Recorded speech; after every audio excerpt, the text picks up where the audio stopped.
Hey folks, okay, we're going to do the video on 7-2 Venn diagrams. Okay, let's take a look at a couple of things here.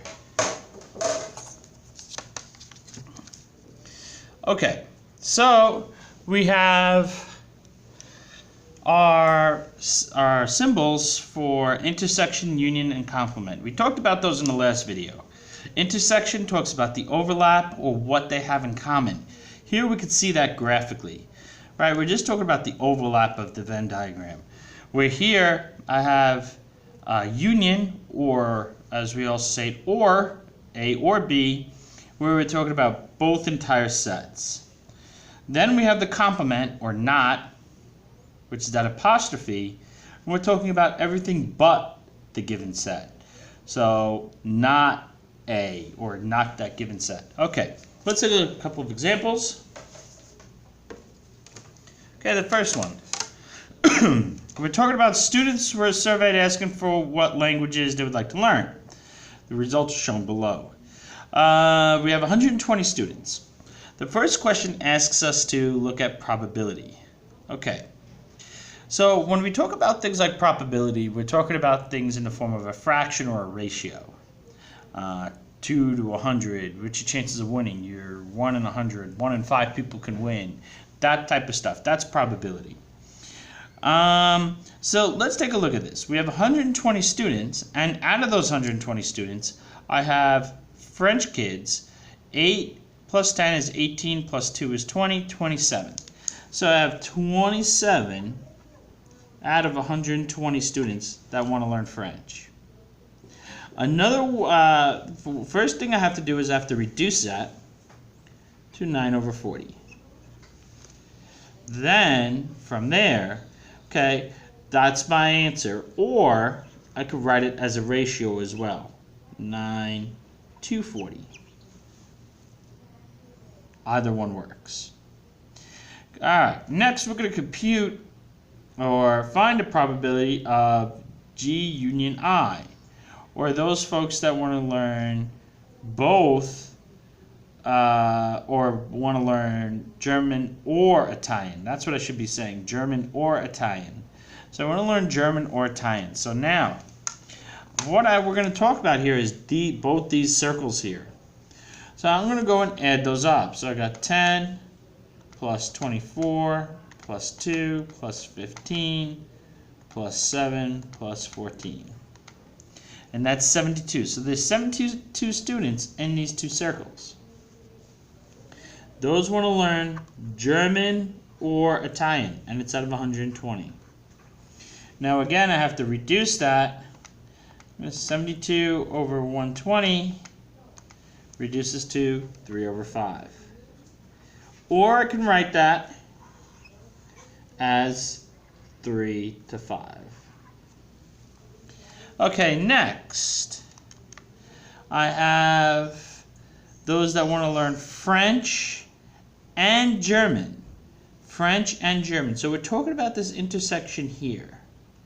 Okay, notice that I go into the Italian group here. All right, these two kids want to learn all 3 languages. But they also fall into the French and German. So I have 12 kids out of 120. Which reduces to 1 over 10. So there's that answer. Or I could write it 1 to 10 students, or 1 out of 10. Alright, let's take a look at the next example.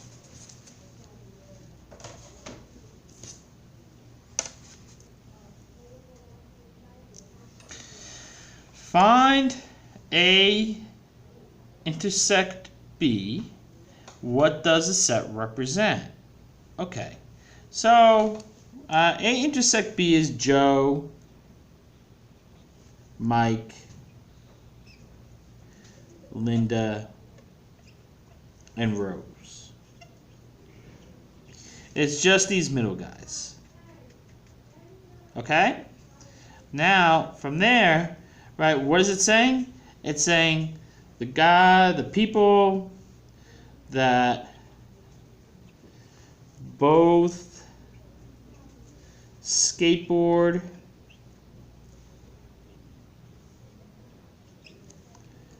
and bicycle.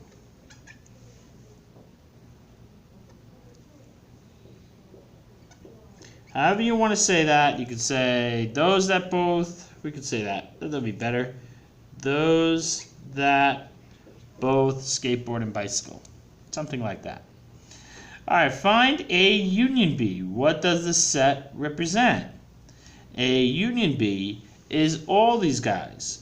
So we have Ryan, Sarah, Mariko, Nina, and Dion. So Ryan, Sarah, Mariko, Nina, and Dion, along with Joe, Mike, Linda, Rose, and Brett, Juan, and Toby.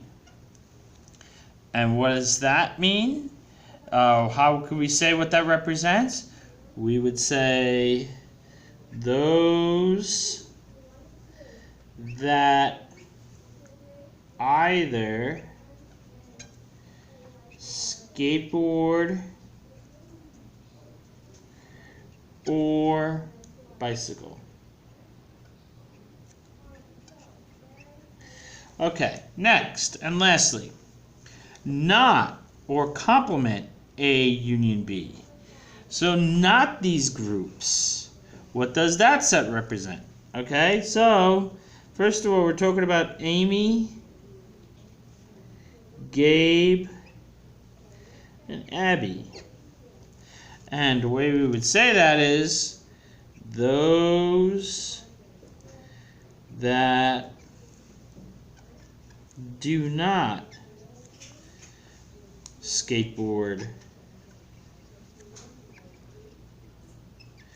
or, and keep in mind that not bicycle. Okay guys, I hope you guys found this video helpful.